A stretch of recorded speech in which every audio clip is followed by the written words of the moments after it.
Hi friends, welcome to Seeja life style. ஒன்று ரெண்டு friend YouTube friend கேட்டிருந்தீங்க, தாமரை செடி எப்படி நடுறீங்க, அதை வீடியோவாக எடுத்து போடுங்கன்ட்டு. சரி, அதை வீடியோவாக எடுத்து போடலான்னு சொல்லிவிட்டு அதுக்கான ஒரு வீடியோவாக எடுத்து ஃபுல்லாக போடலான்னு நினச்சோம். அதுக்குள்ளே டைம் கிடைக்கல. கொஞ்சம் பாதி பாட்டு கொஞ்சமாயிட்டு உள்ள பாட்டாயிட்டு போடுறேன். இதுக்கு நாங்கள் எடுத்துக்கிட்டது என்னென்னா, ஃப்ரிட்ஜ் பாக்ஸ் தாங்க எடுத்து வச்சுருக்கோம். ஃப்ரிட்ஜ் பாக்ஸ்க்குள்ளே ஒரு கவர், நம்ம இதே மாதிரி கவர் நமக்கு கடையில் வாங்க கிடைக்கும். அந்த சீட்டு மாதிரி நிறைய இடத்துலலாம் வீட்டுக்கு முன்னாடி சீட்டு மாதிரியெல்லாம் கெட்டுவாங்க. அந்த சீட்டை வாங்கி தான் அந்த ஃப்ரிட்ஜ் டப்பாக்குள்ளே விரிச்சிருக்கோம். ஏன்னு கேட்டால் திடீர்னு ஃப்ரிட்ஜ் பாக்ஸ் லீக் ஆயிரும். அதனால் அது ஆகாமல் இருக்க வேண்டி அப்படி விரிச்சுக்கிட்டு அப்படி பண்ணுறது. அதுக்குள்ளே போட்ட மண் என்னென்னா, நம்ம வீட்டு தோட்ட மண் தாங்க. வீட்டு தோட்டத்தில் உள்ள 2 பங்கு டப்பா, அந்த டப்பா நீங்கள் பார்த்துருப்பீங்க, அதில் 2 பங்கு போட்டு, இல்லைன்னா செம்மண் கிடச்சா கூட அதில் 2 பாட்டு செம்மண் போடலாம். சாணகம் உரம் போடலாம், சாணம் உரம், மாட்டு எரு அது ஒரு 3/4 பங்கு, அந்த டப்பாவில் ஒரு 3/4 பங்கு போட்டு அதுக்கு மேலே மணல் போடணும்னு சொல்கிறாங்க. மணல் போட்டு விட்டால் அந்த தண்ணி நல்லா தெளியும் அப்படின்ட்டு. அப்போ நீங்கள் போடக்கூடிய டைம் நீங்கள் பார்த்துருப்பீங்க, தண்ணி ரொம்ப கலங்கி போயிருந்தது. இப்போ எப்படி இருக்குதுன்னு பார்த்தீங்களா? இது 3ஆவது நாள் வந்து எடுத்தது. அது 3ஆவது நாளில் எல்லாம் தண்ணி தெளிஞ்சிரும். உடனே நமக்கு செடி நடவும் முடியாது. நடலாம், உடனே நட்டுக்கிட்டு அது நமக்கு கிளியராக தெரியாது எப்படி இருக்குது, தண்ணி எப்படி தெளிஞ்சிருக்கா இல்லையா, எந்த சைடு நடலான்னு. எப்போ தாமரை நட்டாலும் சைடு வாக்கில் தாங்க நடணும். ஆனால் இப்போ நாங்கள் தாமரை நடல. அவர் கையில் வச்சுருந்தார் பார்த்தீங்களா, என் வீட்டுக்கார் கையில் வச்சுருந்தது இந்த தண்ணீரில் வளரக்கூடிய செடிங்களாம். அது வாங்கிட்டு வந்தது, கடையிலேருந்து வாங்கிட்டு வந்து அதை நட்டுட்டு இருக்காரு.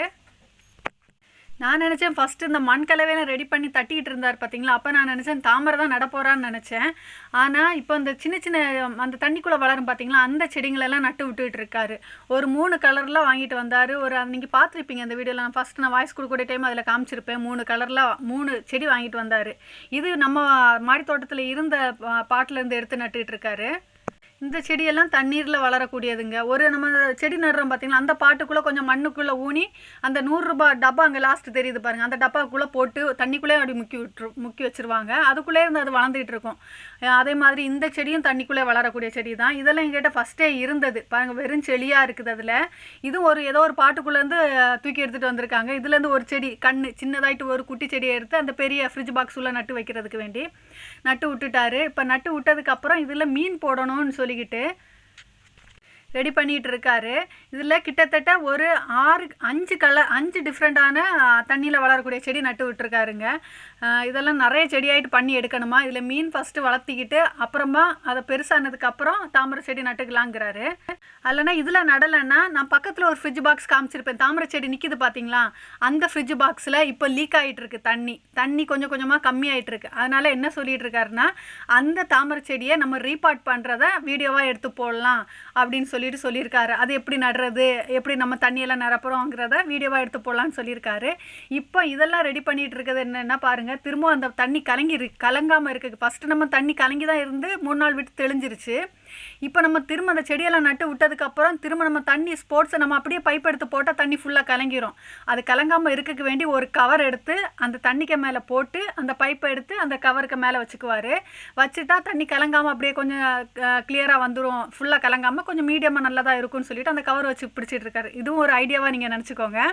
வாங்கிட்டு வந்தால் கலர் ஃபிஷ் தாங்க. எவ்வளோ சொன்னாலும் கேட்குறதில்ல. அவரோட ஆசை, நான் விட்டுட்டேன் என்ன வேணாலும் பண்ணிக்கட்டோன்ட்டு. அதில் அவங்களுக்கு கொஞ்சம் சந்தோஷம். இது என்ன போடுறாருன்னா, வாழை இலைங்க, தண்ணியில் ஊற வச்ச வாழை இலை. இது மீன் தொட்டியில் போட்டால் நல்லதுன்னு சொல்லிட்டு அவர் போடுறாரு. எதனால் போட்டார்னு சொல்லிட்டு தெரியல, அது எதுக்கு போடுறாருன்னு சொல்லி நான் கேட்டுட்டு சொல்கிறேன். அது வாழை இலை போட்டார், அதை நான் வீடியோவாக எடுத்து போட்டேன். அந்த வாங்கிட்டு வந்த மீனை உடனே பிரித்து விடலை. அதை கொஞ்சம் நேரம் அந்த தண்ணிக்குள்ளே இப்போ நம்ம செட் பண்ணி வச்சுருக்கோம் பார்த்தீங்களா, அந்த ஃப்ரிட்ஜ் பாக்ஸுக்குள்ளே அந்த தண்ணியில் போட்டு அப்படி கொஞ்சம் நேரம் அந்த வாங்கிட்டு வந்த அந்த கவரோடையே போட்டு கொஞ்சம் நேரம் அப்படியே விட்டுக்குவார்.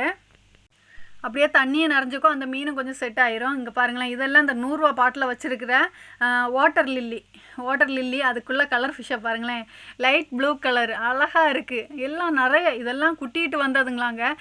எனக்கே தெரியாது. நானும் அவ்வளோவா இன்ட்ரெஸ்ட்டாக வந்து நின்று பார்க்க மாட்டேன். தாமரை பூ விரிஞ்சிச்சுன்னா அழகாக ஃபோட்டோ எடுக்கிறதுக்கு வந்து நிற்பேன். இந்த மீனெல்லாம் ரசிக்கிறது இல்லை அவ்வளோவா. இப்போ பாருங்களேன் என்ன அழகாக இருக்குது. அதை பிடிச்சி காமிக்க சொன்னேன், அதனால் பிடிச்சி காமிச்சார். அடுத்தது பாருங்கள், அதுவும் தண்ணியில் வளரக்கூடியதாங்க.